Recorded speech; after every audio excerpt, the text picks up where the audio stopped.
Hello, everyone. Charles Watts here. Welcome back to Inside Arsenal. It's Thursday. I hope the week has gone pretty well. We're getting towards the weekend now. No football, of course, or no Premier League football. Of course, that is done and dusted, but still plenty to talk about in the world of Arsenal and football. There's been plenty to keep us entertained. Fantastic win for Atalanta last night. Congratulations to them. Finally beaten by Leverkusen. They have been beaten in their 51st game. What a remarkable season. That defeat last night in the Europa League final, 3-0 they lost to Atlanta. That was Granit Xhaka's first club defeat since that game at Nottingham Forest when Arsenal lost the league title well over a year ago. Remarkable run for Leverkusen, but they just came up short in the final. Abdelmalou Lukman, I can't even pronounce his first name properly. What a performance. What a hat-trick. What a stage to do it at as well. Real high-quality goals. Atalanta, fantastic performance. But, yeah, look, there's still plenty to talk about in the world of Arsenal, of course. So we'll talk about some of it today. Benjamin Sesko had a bit of an update from Fabrizio Romano in terms of when Sesko's future could be decided, and that certainly might link into Arsenal. We shall wait and see. We'll talk about that. We'll talk about Ethan Nwaneri. Got lots of questions and comments from you guys as well. And Sambi Lokonga actually has been speaking about his future and has revealed that he has been told that he can find a new club. So big news in terms of Sambi. But we'll start with Benjamin Sesko, a player we know Arsenal are looking at, who, when they're going to sign a forward this summer, he's one of the names on the list, if not at the very top of the list. And we know he's got this release clause that's going to be about 60 million euros. And his agent has spent the last couple of months really doing the rounds, talking to various clubs who are interested, also talking to RB Leipzig, who are desperately trying to keep him. They're offering in a new contract, which obviously will take out that release clause and put them in a much stronger position if they eventually want to sell. But obviously, if they manage to get him to this new contract this summer, then it's very, very unlikely that they will look to sell. And his agent spoke recently. I covered it in a video a couple of days ago, where he said, look, Leipzig are very, very persuasive, and they've got really good sort of plans for him, and that football at the moment is more important than money, and development is more important than money. So there is a good chance, well, there's a chance, obviously, that he stays at Leipzig.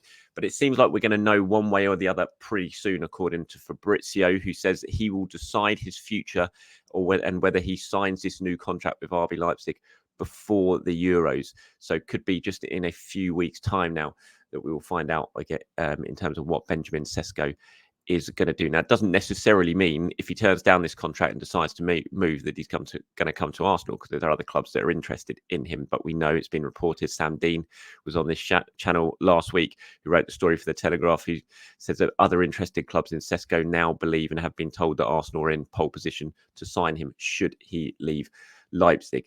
There's other forwards who've been linked. Obviously, Gyökeres is another one. Victor Gyökeres would be far more expensive than Benjamin Sesko. And from some discussions that I've had in the last couple of days, I'm not sure that Gyökeres will happen or could happen. I don't think we're going to see a huge transfer this summer in terms of financial outlay. I think we'll see some really some good transfers from Arsenal that are going to make the squad a lot stronger. But I'm not sure we're going to see something along the lines of potentially another Declan Rice. So, someone pushing that £100 million mark, which Gyökeres will.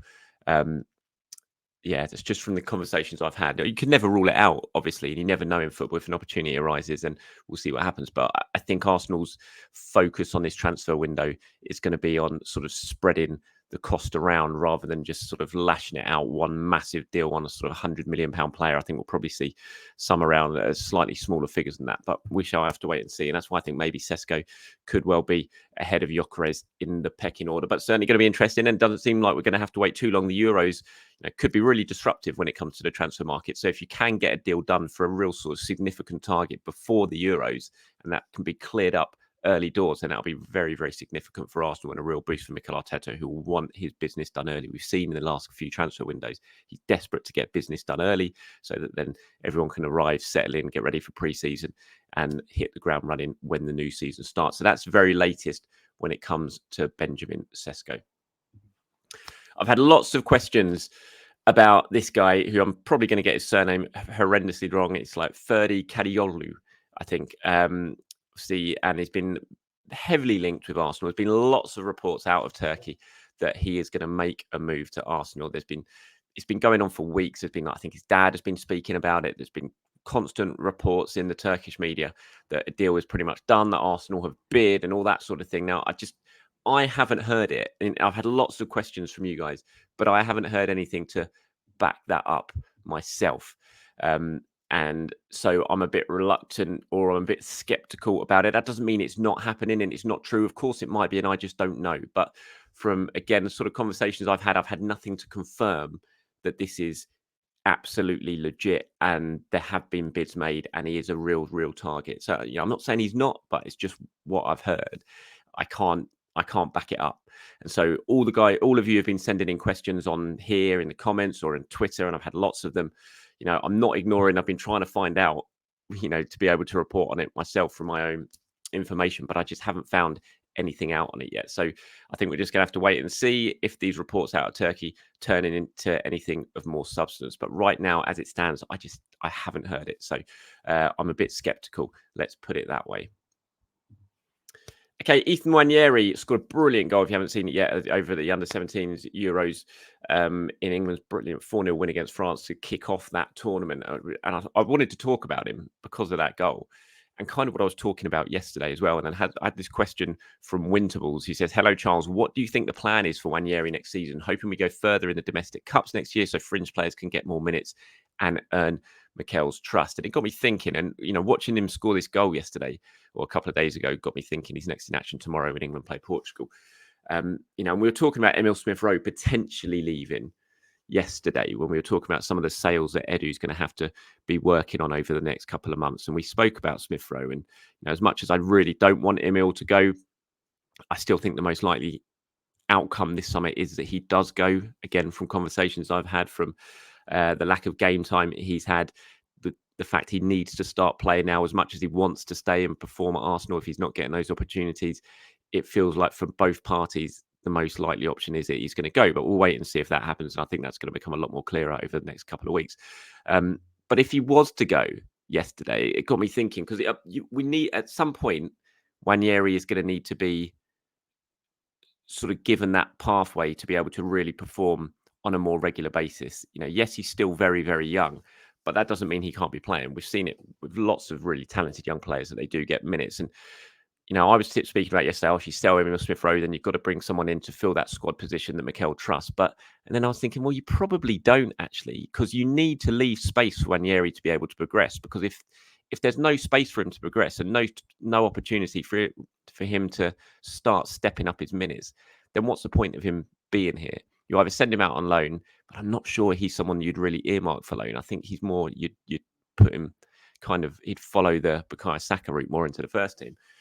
And I just think if Emile does end up going, that feels like a really good opportunity then for Nwaneri to step up, because you think of the amount of minutes Emile got this season. I think he got 5 starts, and he got, I think he was the 5th least used player in the squad, in the senior squad, was Emile. And for him, that's not enough, obviously. But for someone of Nwaneri's age, that sort of role at the moment in the squad would be a really good role in the squad. You'd get a handful of minutes here and there. Yes, you're not starting every single game, but you're very, very young, but you are being dipped into the first team a little bit. So I think that is the future for Ethan, in my mind. If Emile was to go, I think Ethan is the perfect person to step up and replace him in the squad, because he's clearly talented. You can see that. The players clearly trust him. Mikel really likes him. You've given him this new contract. You fought off interest from Manchester City and Chelsea to sign him. And so you need to show him that he can get towards the first team and he can start getting some minutes. And I think that would be the perfect opportunity, rather than bringing someone else in and blocking his route. Again, it just feels like the perfect time for me, for Nwaneri. But let me know your thoughts on it. What do you think the future holds for Ethan Nwaneri, and what do you think the best pathway for him is? Do you think he should go out on loan, or do you think, like me, maybe an opportunity could arise if someone like Emile leaves the squad in the next couple of months? Okay, moving on to Sambi Lokonga now. He's been speaking about his future. He talked about how much he loved it at Luton, and he did. He had a really good time at Luton. It was a really good loan spell for him. Yes, there was a couple of injuries, which were a shame, especially at the beginning, which really disrupted him. And then when he started really hitting some form, he then got that injury in the game against Liverpool, went off and missed a big chunk of the Luton run-in, much to the frustration of the Luton supporters who love Sambi Lokonga.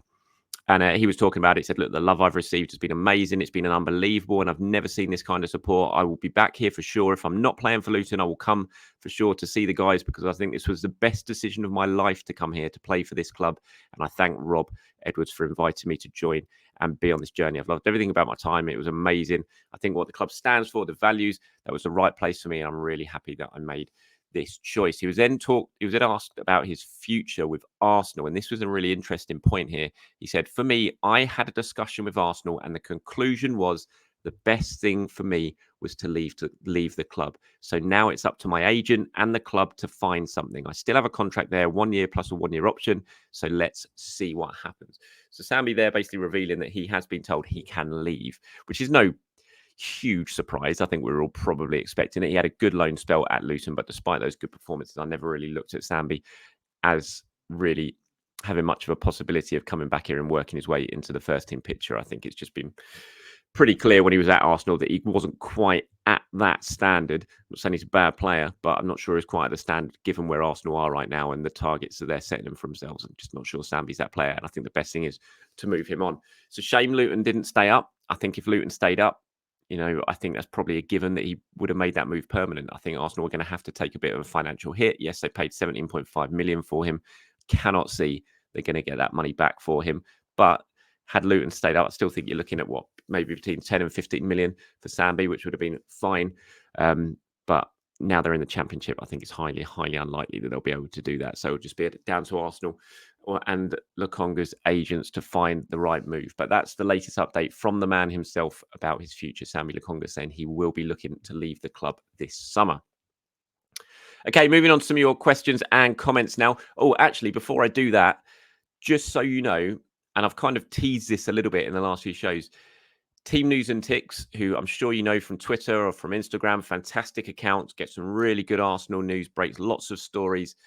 Myself and him are starting a little bit of a collab show. We're going to be doing it probably once a week. We're going to do the first one later on today, or we're going to record it later on today, but it's going to go out tomorrow. My show tomorrow is going to be this show with myself and Team News and Ticks, where we're going to be talking about transfers, the news we've both heard. We're going to be comparing the news we've both heard and talking about the summer as well as other things. Now, if you want any questions answered on that show between myself and Team News and Ticks, then send them in here and make it very clear at the bottom of them, kind of like you do when we're doing extra time. If you start it with extra time, if you do it with, start it with Charles and Team News and Ticks, and then put your question in.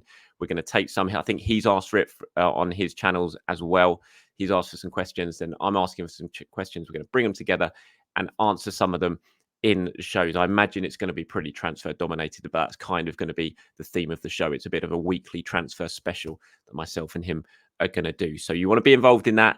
We're recording it later on today, so you've probably got a few hours from this show being published to get your questions in to myself and Team News and Ticks. I'm really hoping that's going to be a really good show that we're going to start doing on the weekly. Going to do it on my show, but then we're also going to have a little bit about sort of 10 minutes where we're going to put it out on his Patreon as well. So you get it for free on here, but then you're going to get extra news over on Patreon. And I do urge you sign up to his Patreon. It's like £5 a month, I think, but he gets really good news, really good inside stuff, and it is very, very much well worth a follow. So yeah, really looking forward to that collab going live tomorrow. So keep your eyes peeled for that. Okay, right. Let's move on to some of your questions and comments for today's show. You've got one here from Miroslav who says, Charles, would you agree that if one between Vieira and Smith Rowe had to go, 100%, surely it has to be Vieira? I like him as a player, but if I had to choose, then Vieira is. Both of them haven't got any play time, and Arteta seems to not trust them. However, when it has come to it, he has chosen Smith Rowe to jump in for 5 minutes if needed in this last part of the season. We surely can't lose both, especially if Partey goes. Smith Rowe stays for me in this scenario. Says from Miroslav. And then there's one here from Lion Fire. Says, saying Arteta doesn't trust ESR is such an overreaction. He was injured quite a bit in the first half of the season. Then when ESR was finally back, we were in the title running with no cup games. So it would be way too risky to throw in a player who's barely been fit all season. See, that's not right. He's been fit for the majority of the season. He's had a couple of injury issues, but he's not had anything long term. He's been fit for the majority of the season. He just hasn't played. And like I said, he's the fifth least used player in the squad. So I don't think it's really an overreaction to say he doesn't really trust him. I've not seen much to suggest he does really fully trust him. He likes him 100%. I think if Arteta had his way, he'd keep Smith Rowe, and just uses him sparingly. But I think at a time, it comes to a point, both from the player side and from the club side, that you've got to look at what's best for the player. And it wouldn't surprise me if that decision is taken this summer, that what is best for the player is that he is moved on. I agree with you, Miroslav. If I had a choice right now between Vieira and Emil Smith-Rowe in terms of who I would keep, it's a no-brainer for me. And I think you all know the answer. It's going to be Emil Smith-Rowe, because I think he's hugely talented. I think Arteta hasn't used him enough, and I think it's been a bit of a wasted opportunity. Even in the games he's played this season, he throws him in against Luton, man of the match. He could have easily scored 6 or 7 goals this season, Smith Rowe, in the very limited amount of times he was on the pitch. He had very little luck in front of goal. He hit the woodwork like he did on the final day. He's had shots cleared off the line, shots saved. He's still, in the very limited amount of time he's been on the pitch, he has made things happen, and he's got himself in areas where he's been a real threat. And I think that's such a key thing about Emil, what makes him such a good player, is that he just causes trouble. He just finds space to cause teams problems. And I wish we'd seen a little bit more of him this season. Here's one from Dennis from Dallas, Texas. My brother lives in Dallas. I've been over there a couple of times. I'll be heading over there, I think, during the World Cup in a couple of years' time as well. So thank you for your question, Dennis. You say, hi, Charles, love your work. I always start my day with your show. Thank you very much. So I'm curious about your opinion on if Arsenal should look into signing Marcus Rashford. With his talent and unhappiness at United, do you think it could lead to a scenario similar to Kai Havertz? Rashford is a good striker, but can he rediscover his form under Arteta? I'm sure he probably could, but I don't think that Rashford and Arsenal is the right mix this summer. I think his wages are just so big after that new contract he signed at Manchester United as well, that I just can't see that that's something that Arsenal are going to bring in. I think he's a really good player. I don't look at what he did this season as any sort of barometer of him as a player and his quality. He's just had an off season under a manager who I think is a dead man walking and just is not a very good manager or good coach anyway. So I wouldn't really criticize Rashford too much for that. I think he needs to go somewhere. I think he needs to get out of Manchester United, or a new manager has to come in and start getting the best out of him. But no, not for me. I just think the money, the figures, I think Arsenal would need to steer away from that. And I think they will steer away from that anyway.